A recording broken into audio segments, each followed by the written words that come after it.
donati alle scuole. Ora vediamo qualche dato sorprendente che viene da un'indagine su cosa i giovani italiani sono pronti ad affrontare per trovare il lavoro, ma anche a cosa sono pronti a rinunciare. Guarda Scione. Molti chiedono più merito e competenza, ma tutti chiedono più lavoro. Nonostante le difficoltà a trovare un'occupazione stabile, i giovani italiani restano abbastanza ottimisti sul futuro. Quasi il 60% di loro è convinto che entro i 30 anni riuscirà a svolgere il lavoro per cui ha studiato e che migliorerà rispetto allo stato sociale della famiglia di origine.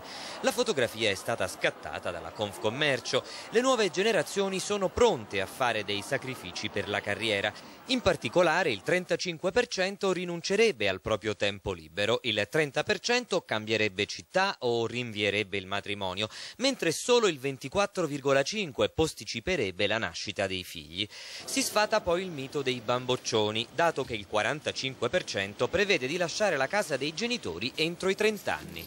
Sono sceso a compromessi, sono voluto partire, allontanarmi dalla propria ragazza, dai valori della famiglia. Sarei disposta a cambiare città. Cambiare città sì, ma rinunciare a dei figli no. La cosa migliore è prima crearsi una carriera, poi pensi anche a altre cose. C'è crisi ed è meglio avere uno stipendio fisso per anche una famiglia eventuale futura. Sicurezza posto fisso, perché con la crisi che c'è oggi è meglio avere un posto fisso, avere una sicurezza economica.